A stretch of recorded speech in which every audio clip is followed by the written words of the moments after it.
আসসালামু আলাইকুম ওয়া রাহমাতুল্লাহি ওয়া বারাকাতুহ।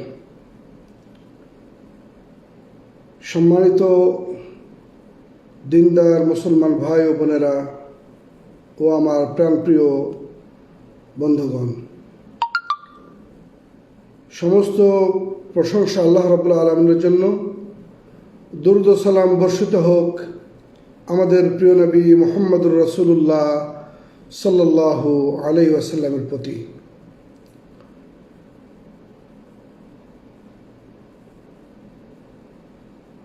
আলহামদুলিল্লাহ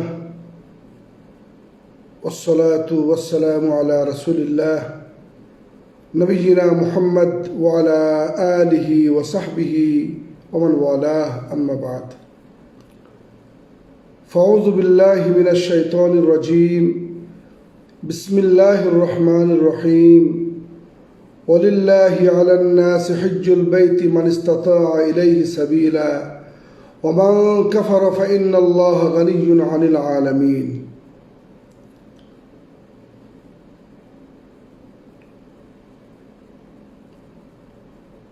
আজকে যে বিষয়টি নিয়ে আপনাদের সাথে কথা বলতে চাই, ইতিমধ্যে এই বিষয়ের উপরে অনেক আলোচনা, বক্তব্য, প্রশিক্ষণ আপনারা দেখেছেন, শুনেছেন এবং অনেক কিছু জ্ঞান অর্জন করেছেন। তারপরেও আপনাদেরকে স্মরণ করিয়ে দেওয়ার লক্ষ্যে কিছুটা কথা বলতে চাই হজের ফজিলতের ওপর। হজের ফজিলতের আলোচনা করার পূর্বে যে বিষয়টির উপরে সবচেয়ে বেশি গুরুত্ব দেব সেটি হচ্ছে এই যে আসুন আমরা আমাদের নিয়তকে সবার আগে পরিষ্কার করি। যে ব্যক্তি আল্লাহর ঘরের জিয়ারতের উদ্দেশ্যে রওনা হবেন বা আল্লাহর ঘর জিয়ারতের উদ্দেশ্য সংকল্প করবেন, আল্লাহর ঘরের হজ করার সংকল্প করবেন, অবশ্যই সর্বপ্রথম আপনাকে যে কাজটি করতে হবে সেটি হচ্ছে ইখলাস। সর্বপ্রথম আপনার জন্য অপরিহার্য হচ্ছে ইখলাস। কারণ ইবাদত কবুলের অন্যতম দুটি শর্ত রয়েছে। তার মধ্যে প্রথম যে শর্ত সেটি হচ্ছে ইখলাস, আল্লাহর উদ্দেশ্যেই ইবাদতটি করা, একনিষ্ঠতার সাথে আল্লাহর ইবাদত করা। ইয়্যাকা না'বুদু ওয়া ইয়্যাকা নাস্তাঈন এর তাৎপর্যকে অনুধাবন করে ইবাদতকে এবং আমলগুলিকে রিয়া, সুমআ, শিরক, কুফর এবং বিদআত মুক্ত করা, এটা হচ্ছে প্রথম শর্ত। আর এই শর্তটি সবার জন্য প্রযোজ্য। শুধু যে যারা আল কাসিদি লি বাইতিল্লাহ, শুধু তাই নয়, যারা শুধুমাত্র আল্লাহর ঘরে হজের উদ্দেশ্যে, উমরার উদ্দেশ্যে রওনা দিবেন, শুধু যে তাদের জন্য তা কিন্তু নয়, এটি সবার জন্য প্রযোজ্য। প্রতিটি ইবাদতের ক্ষেত্রে, প্রতিটি আমলের পূর্বে আপনাকে অবশ্যই আপনার নিয়তকে পরিষ্কার করতে হবে। ইখলাস অত্যন্ত জরুরি। ওমা উমিরু ইল্লা লিয়াবুদুল্লাহ মুখলিসিনা লাহুদ্দিন। দ্বিতীয় যে শর্তটি অত্যন্ত গুরুত্বপূর্ণ সেটি হচ্ছে মুতাবাআতুর রাসূল সাল্লাল্লাহু আলাইহি ওয়াসাল্লাম। আমরা যে আমলটি করছি বা যে আমলটি করব, যে ইবাদতটি করব, সেটি অবশ্যই রাসূলুল্লাহ সাল্লাল্লাহু আলাইহি ওয়াসাল্লামের সহিহ সুন্নাহ অনুসারী হতে হবে। রাসূল যেমন সালাত সম্পর্কে বলেছেন, সল্লু কামা রাআইতুমুনি উসাল্লি, ওইভাবেই নামাজ পড়ো যেভাবে তোমরা আমাকে নামাজ পড়তে দেখেছো। ঠিক তেমনি হজ সম্পর্কে বলেছেন, খুযু আন্নী মানাসিকাকুম, তোমাদের হজের নিয়ম কানুনগুলি আমার কাছ থেকে জেনে নাও, শিখে নাও। এটি দ্বিতীয় শর্ত। অবশ্যই এই দুটি শর্তকে আমাদের সবার আগে মাথায় রাখতে হবে। এরপর আমি যে মূল আলোচনা হজের ফজিলতের আমি আসতে চাই, তার আগে যে আয়াতে কারিমাটি শুরুতে আপনাদের সামনে পেশ করেছি, সেখানে আল্লাহ রাব্বুল আলামিন তিনি কি বলেছেন? ওয়ালিল্লাহি আলান নাসি হিজ্জুল বাইতি মান ইসতাতা ইলাইহি সাবিলা। আর এ ঘরের হজ করা হলো মানুষের ওপর আল্লাহর প্রাপ্য, যে লোকের সামর্থ্য রয়েছে বাইতুল্লাহ পর্যন্ত পৌঁছার। আর যে লোক তা মানে না, আল্লাহ সারা বিশ্বের কোনো কিছুই পরোয়া করেন না। এর ভাব অর্থ হচ্ছে এটাই যে আল্লাহ রাব্বুল আলামিন ওই সকল মানুষের উপরে হজকে ফরজ করেছেন যারা বাইতুল্লাহ হজ করার মতো সামর্থ্য রাখে, যার ইস্তেতাআত রয়েছে, আর্থিক সক্ষমতা, শারীরিক সক্ষমতা যার রয়েছে, এবং মক্কা মদিনা বাইতুল্লাহর হজের পয়সা খরচ যার রয়েছে, খরচ করার মতো যার ক্ষমতা রয়েছে, তার উপরে হজ ফরজ। আর যে করবে না, এখানে আল্লাহ ওমান কাফারা, এই কাফারা শব্দ ব্যবহার করেছেন। যে মানবে না, অর্থাৎ হজ করবে না বা হজ করাকে অস্বীকার করবে, ইস্তিতাআত থাকার পরেও আল্লাহ রাব্বুল আলামিন তখন তিনি ঘোষণা দিয়ে বলেন যে আল্লাহ সারা বিশ্বের কোনো কিছুই পরোয়া করেন না। হজ প্রতিটি মুসলমান মানুষের একটি প্রচণ্ড আকাঙ্ক্ষা এবং আগ্রহের বিষয়। হজ প্রতিটি মুসলমানের স্বপ্ন। সবাই হজ করতে চায়, সবাই বাইতুল্লাহর ঘরে জিয়ারত করতে চায়, সবাই উমরা করতে চায়, সবাই চায় আল্লাহ রাব্বুল আলামিন যেন তার জীবনের সমস্ত ভুল ত্রুটিগুলো ক্ষমা করে দেন। সবাই চায় একবার হলেও আল্লাহর ঘরকে জিয়ারত করা, হাজর আসওয়াদকে চুম্বন করা, সাফা বাইতুল্লাহর তওয়াফ, সাফা মারওয়ার সাই, আরাফার ময়দানের অবস্থান, মিনা মুজদালিফায় রাত্রি যাপন, অবস্থান, জামারাতে পাথর নিক্ষেপ সবাই কামনা করে। সুতরাং হজ এমন একটি ইবাদত, যে ইবাদত করলে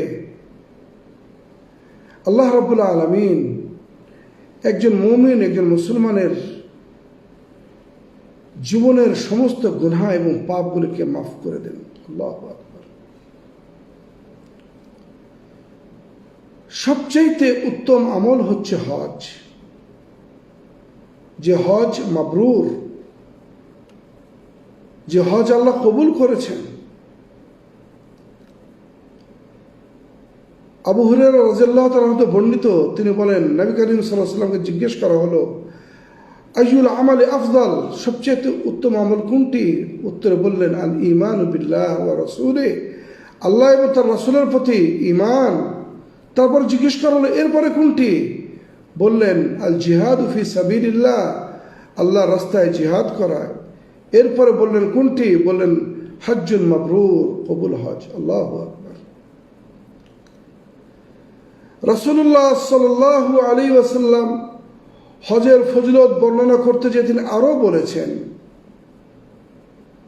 মান হজ্জা ফালাম ইয়ারফুস ওয়ালাম ইয়াফসুক রাজা কা ইয়াউমি ওয়ালাদাতহু উম্মুহ, যে ব্যক্তি হজ করল, হজ চলাকালীন অবস্থায় কোনো ধরনের অশ্লীল এবং গর্হিত পাপ কাজে জড়িত হলো না,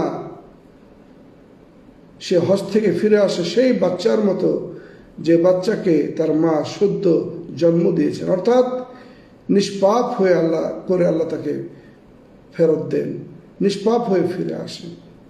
কত সুন্দর ফজিলত, কত মহান ফজিলত এই হজের। যদি হজটা ঠিক মতো করা যায়।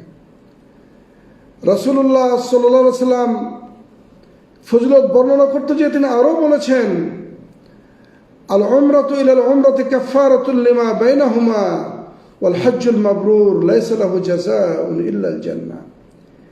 এক উমরা থেকে অপর উমরার মধ্যে যত গুনাহ হয়, বিশেষ করে সাগিরা গুনাহ আর কাবিরা গুনাহের জন্য তওবা শর্ত, এই উমরার মধ্য দিয়ে আল্লাহ সমস্ত গুনাহগুলিকে মাফ করে দেন। আর মাবরুর কবুল হজের বিনিময় হচ্ছে জান্নাত। আমরা সকলেই আল্লাহ রাব্বুল আলামিনের কাছে জান্নাত পেতে চাই, একটু সুখে থাকতে চাই, শান্তিতে থাকতে চাই। আর এই হজ সে রাস্তাকে সুগম করে দেয়, সে রাস্তা হজ জান্নাতে যাওয়াকে রাস্তাকে সুগম করে দেয় এবং জান্নাত নসিব করে দেয়। আল্লাহ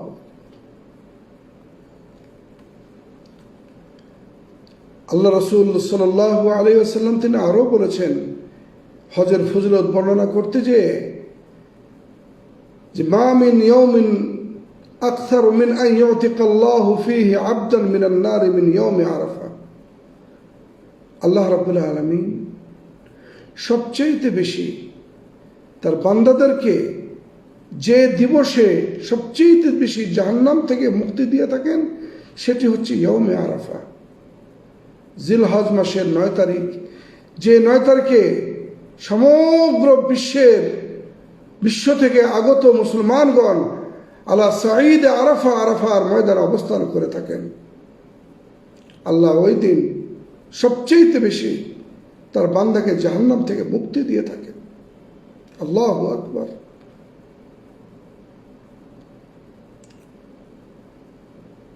সুতরাং হজের ফজিলত এত বেশি যে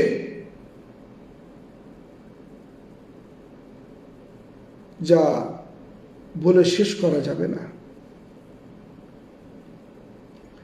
রাসূলুল্লাহ সাল্লাল্লাহু আলাইহি ওয়াসাল্লাম তিনি আরো বলেছেন, তাবিউ বাইনাল হজ্জি ওয়াল উমরাহ, তোমরা হজ এবং উমরার মধ্যে মুতাবাআত করবে, মানে ছেড়ে দিবে না, সুযোগ পেলে হজ করবে, সুযোগ পেলে উমরাটা করবে। ফাইনাল মুতাবাআতা বাইনাহুমা তানফিল ফাকরা ওয়াদ যুনুবা কামা ইয়ানফিল কিরু খাবাথাল হাদিদ। আল্লাহু আকবার। বারবার উমরা করলে, হজ করলে কি হয়? অভাব, অনটন, দরিদ্রতা দূর হয়ে যায়। অনুরূপভাবে পাপ গুনাহ মিটিয়ে দেওয়া হয়। যেমনটি লোহাকে যখন আফরে দেওয়া হয়, কামার যখন লোহাকে পোড়ায় এরপর বাড়ি দিলে যেমন তার লোহার সমস্ত জংগুলি দূর হয়ে যায়, ঠিক তেমনি হজ এবং উমরা করলে আল্লাহ রাব্বুল আলামিন তার ওই বান্দার সমস্ত গুনাহ এবং পাপকে যেমন ক্ষমা করেন, তেমনি তার জীবনের খাতা থেকে অভাব, অনটন, দরিদ্রতা, ফকর এগুলো আল্লাহ দূর করে দেন। ফলে হজ করলে দুনিয়া এবং আখিরাত উভয়ের কল্যাণ রয়েছে। হজ করলে দুনিয়া এবং আখিরাত উভয়ের কি রয়েছে? কল্যাণ রয়েছে।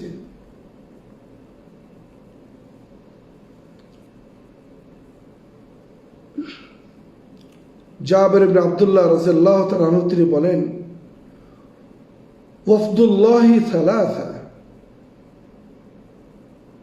ওয়াফদ বলা হয় কিছু সংখ্যার একটা গ্রুপের লোকদের, যে আল্লাহর মেহমান, আল্লাহর ওয়াফদ হচ্ছে 3 শ্রেণীর মানুষ। একটি হচ্ছে আল হাজ, যারা হজ করেন তারাও আল্লাহ একটি ওয়াফদ। উমরা যারা করেন তারাও আল্লাহর একটি কি প্রতিনিধি। আল গাজী, যিনি জিহাদের ময়দান থেকে ফিরে এসেছেন জীবিত, তিনিও আল্লাহর একজন ওয়াফদ। যে অর্থে নেন, প্রতিনিধি নেন, আল্লাহর কাছের মানুষ নেন। আর এই 3 শ্রেণীর সম্পর্কে জাবির ইবনে আব্দুল্লাহ রাদিয়াল্লাহু তাআলা তিনি বলছেন, উলাইকা আল্লাযীনা ইয়াসআলুনা আল্লাহ ফায়ুতিহিম সুআলাহুম। এই 3 শ্রেণীর মানুষ যখনই আল্লাহর কাছে হাত তুলে দোয়া করে বা যখনই আল্লাহর কাছে কোনো কিছু চায়, যখনই সেটা যেভাবে হোক, হাত তুলে হোক, সিজদারত অবস্থায় হোক, দাঁড়িয়ে হোক, বসে হোক, শুয়ে হোক, যেভাবেই তারা আল্লাহর কাছে চাইবে, আল্লাহ তাদের দোয়াকে কবুল করে থাকেন। আল্লাহু আকবার। ইমাম বাইহাকি রহমতুল্লাহ আলাইহি তিনি তার শুআবুল ঈমানে একটি কথা বলেছেন, সেটি হচ্ছে এই যে আন-নাযারু ইলা বাইতি ইবাদাহ, আল্লাহর ঘরের দিকে তাকানোটাও কি ইবাদতের অন্তর্ভুক্ত। এরপরে খাইথামা ইবনে আব্দুর রহমান রহমতুল্লাহ আলাইহি তিনি সুন্দর একটি কথা বলেছেন। তিনি বলেছেন হুজ্জাজদেরকে লক্ষ্য করে, ইযা কাযাইতা হাজ্জাকা ফাসআলিল্লাহুল জান্নাতা, তোমার হজ যখন সমাপ্ত হবে তখন তুমি আল্লাহর কাছে জান্নাতকে চাইবে, জান্নাত কামনা করবে। সুতরাং বিশেষ করে এখনো যাদের সুযোগ রয়েছে হজের, অথচ আল্লাহ সমর্থ দিয়েছে, তাদেরকে হজ করতেই হবে। আমি ইনশাআল্লাহ পরবর্তী আলোচনাতে হজের উপরে বিস্তারিত আলোচনা করব, হজের বিধান নিয়ে আলোচনা করব, হজের প্রকার নিয়ে ইনশাআল্লাহ আলোচনা করব, এই জিলকাদা মাসে হজের পূর্ব মুহূর্ত পর্যন্ত ইনশাআল্লাহ বিসমিল্লাহ। এই প্রসঙ্গে বলতে যে আরেকটি প্রসঙ্গ আনুষঙ্গিকভাবে চলে আসে, সেটা হচ্ছে এই যে হজের যে উপকার দুনিয়া এবং আখিরাতের বেশ কিছু উপকার রয়েছে। সেটি হচ্ছে যে হজের মধ্য দিয়ে জান্নাত লাভ করা যায় এবং জাহান্নাম থেকে মুক্তি পাওয়া যায়। অনুরূপভাবে হজ এবং উমরার মধ্য দিয়ে আত্মা এবং শরীরের পবিত্রতা অর্জন হয়। কারণ যখন একজন ব্যক্তি তার হালাল পাথেয় নিয়ে আল্লাহর ঘরের উদ্দেশ্যে রওনা দেয়, আল্লাহ রাব্বুল আলামিনের দরবারে যখন সে লাব্বাইক আল্লাহুম্মা লাব্বাইক বলে, তখন আল্লাহ উত্তরে বলেন, আমি তোমার ডাকে সাড়া দিয়েছি, তোমার হজ উমরাকে কবুল করেছি, তুমি সুখী এবং সম্মানিত। আল্লাহু আকবার। আর হজের তার সমস্ত জীবনের গুনাহ খাতাগুলো মাফ হয়ে যায়। অনুরূপভাবে হজ এবং উমরার মধ্য দিয়ে আল্লাহর বান্দা হিসেবে নিজেকে তুলে ধরা হয়। আমরা যে আল্লাহর বান্দা, আমরা যে গোলাম, আমাদের যে নিজস্ব অস্তিত্ব বলে কোনো কিছু নেই, এটাই যখন আমরা ইহরামের কাপড় পরিধান করি। আমাদের শরীরের দামি পোশাক থাকে না, সুগন্ধি থাকে না, চাকচিক্যতা থাকে না, দুটি সাদা কাপড় আমরা পুরুষরা সবাই পরে। এটাই প্রমাণ করে যে ইয়া রব্বুল আলামিন, আমরা সবাই তোমার গোলাম, তোমার বান্দা, তুমি আমাদের রব এবং আমাদের প্রভু, তোমার হুকুমের কাছে আমরা মাথা নত করি ইয়া রব্বুল আলামিন।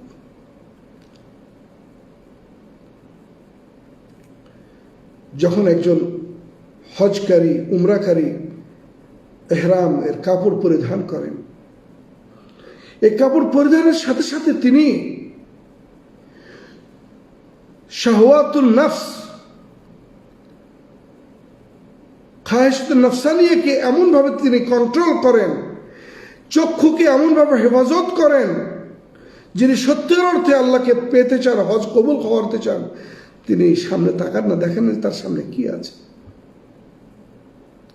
অনেক কিছু মন চাইলেও নিজেকে কন্ট্রোল করেন, কারণ সে যদি নিজেকে কন্ট্রোল করতে না পারে তাহলে তার হজ কি হবে না। হজ হচ্ছে মুসলিম উম্মার মিলন মেলা।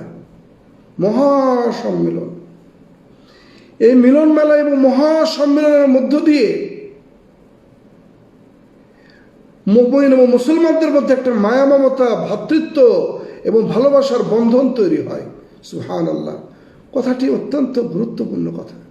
জি, আমরা যারা হজে গেছি, যারা হজ করেছি, তারা আমরা জানি ভাষা বুঝি না, কিন্তু বাইতুল্লাহ যখন সবার সাথে সাক্ষাৎ হয়, সালাম বিনিময় হয়, বডি ল্যাঙ্গুয়েজ, শরীরের ভাষায় বলে দেয় আমরা একে অপরের সাথে আমাদের ভাব বিনিময় করি। আরাফাত অবস্থান করার সময়, মিনাতে অবস্থান করার সময়, মুজদালিফায় রাত্রে যাপনের সময় কোনো ভেদাভেদ নাই। বিশাল খালি ময়দানে আমরা সবাই সেখানে অবস্থান করি। আল্লাহু আকবার। সর্বোচ্চ ছাড় আমরা দেওয়ার চেষ্টা করি। কি রূহুল মাহাব্বা ওয়া তাআওয়ান বাইনাল মুসলিমিন। এর চাইতে বড় মহাসম্মেলনে এত আন্তরিকতা, মায়া মমতা অন্য কোনো ক্ষেত্রে দেখা যায় না।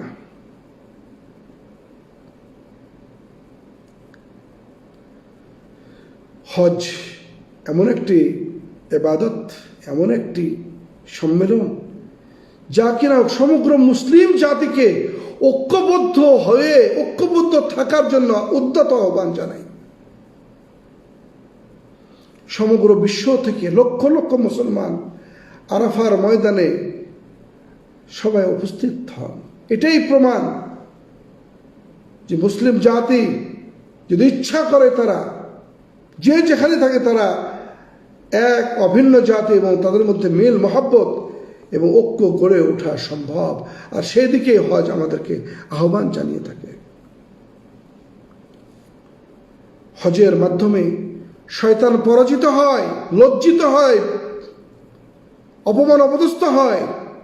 আমরা প্রকৃত পক্ষে 10 তারিখ, 11 তারিখ, 12 তারিখ, 13 তারিখ আমরা যে শয়তানকে পাথর নিক্ষেপ করি, ওই দেওয়াল এটা হচ্ছে জাস্ট একটা প্রতীক, কিন্তু মূলত আমরা শয়তানকে পাথর নিক্ষেপের মধ্য দিয়ে অপমান অপদস্থ করা হয়। সুতরাং এই ক্ষেত্রে অনেক সতর্কতা অবলম্বন করতে হবে। ইনশাআল্লাহ পরবর্তী আলোচনায় আমি বলবো। এবং হজের মাধ্যমে আল্লাহর সন্তুষ্টি অর্জন করা হয়। আল্লাহু আকবার। হজের সময়গুলিতে একটা মুহূর্ত থাকে না এই জিহ্বাটা আল্লাহর জিকির থেকে বিরত থাকে না, বরঞ্চ পিতামাতাকে কি পরিমাণ স্মরণ হয় তার চাইতে বেশি স্মরণ হয় আল্লাহকে। আল্লাহু আকবার। সত্যির অর্থে যারা হজ করেন, আল্লাহকে পেতে চান, তারা হজ এমন একটি ইবাদত যেটি আমাদেরকে শিক্ষা দিয়ে থাকে যে আমরা সমগ্র মানুষ সমান, কোনো ভেদাভেদ নেই। ইন্না আকরামাকুম ইনদাল্লাহি আতকাকুম। তোমাদের মধ্যে ওই ব্যক্তি সবচেয়ে বেশি সম্মানিত যে সবচেয়ে বেশি মুত্তাকি। কিন্তু দুনিয়াবী ক্ষেত্রে সকল মুসলমান সমান। ওই পুরুষরা, ওই মহিলারা সবাই আরাফার ময়দানে অবস্থান করছে। অনেকে বিলিয়নিয়ার, মিলিয়নিয়ার, লাখপতি, কোটিপতি, আবার অনেকে অত্যন্ত হত দরিদ্র, কোনোভাবে পয়সা জমিয়ে হজে। সবাই সমান, সবাই সমান আল্লাহর দরবারে, সবাই সমান। এটা শিক্ষা দেয় যে তাকওয়া ব্যতীত কোনো মুসলমানের উপরে কারোর কোনো প্রাধান্য নেই। সর্বশেষ হজ আমাদেরকে আমাদের যে আল্লাহ অর্থ দান করেছে সে অর্থ তার রাস্তায় খরচ করার জন্য উৎসাহিত করে থাকে। হজ এমন একটি ইবাদত যা অর্থের সাথে সম্পর্কিত। আপনি যতক্ষণ পর্যন্ত আপনার অর্থকে হজের উদ্দেশ্যে ব্যয় না করবেন, আপনি হজ করতে পারবেন না। সুতরাং একজন মুসলমান হজ থেকে শিক্ষা পায় যে কিভাবে তার গচ্ছিত অর্থটাকে আল্লাহর রাস্তায় খরচ করা হয়। তাই আসুন আজকে যে ফজিলতগুলি আমরা শুনলাম এবং জানলাম, এটাকে মাথায় রেখে আমরা হজের জন্য প্রস্তুতি নিই। এবং যাদের আমি দোয়া করি আমার সমগ্র মুসলমান বিশ্বের ওই সকল ভাইদের যাদেরকে আল্লাহ এই বছর হজের জন্য কবুল করেছেন, আলহামদুলিল্লাহ আমাদের দেশ থেকে ফ্লাইট চালু হয়েছে, অন্যান্য দেশ থেকে চালু হয়েছে। আমি আমার হাজি ভাইদের উদ্দেশ্যে বলবো, যারা বাংলা ভাষাভাষী, যারা গোটা বিশ্ব থেকে আসছেন, আল্লাহর ওয়াস্তে ইখলাসটাকে সবার আগে প্রাধান্য দিবেন। সেলফি তোলা থেকে বিরত থাকবেন। ফেসবুকে বেশি বেশি হজের কথা প্রচার করা থেকে দূরে থাকবেন। আপনি হজে যাচ্ছেন আল্লাহকে দেখাইতে, মানুষকে দেখাইতে নয়। কারণ আপনার এই সেলফি, আপনার এই ফেসবুক স্ট্যাটাস, আপনার বিভিন্ন জায়গার ছবি, এটি রিয়া এবং সুমআ এবং হজ নষ্টের অন্যতম কারণ। সুতরাং একটু আমরা সতর্কতা অবলম্বন করব। এই বলে আজকের আলোচনা এখানেই শেষ করলাম। ওমা আলাইনা ইল্লাল বালাগ ওয়া আখির দাওয়ানা আনিল হামদুলিল্লাহি রাব্বিল আলামিন। আসসালামু আলাইকুম ওয়া রাহমাতুল্লাহি ওয়া বারাকাতুহু।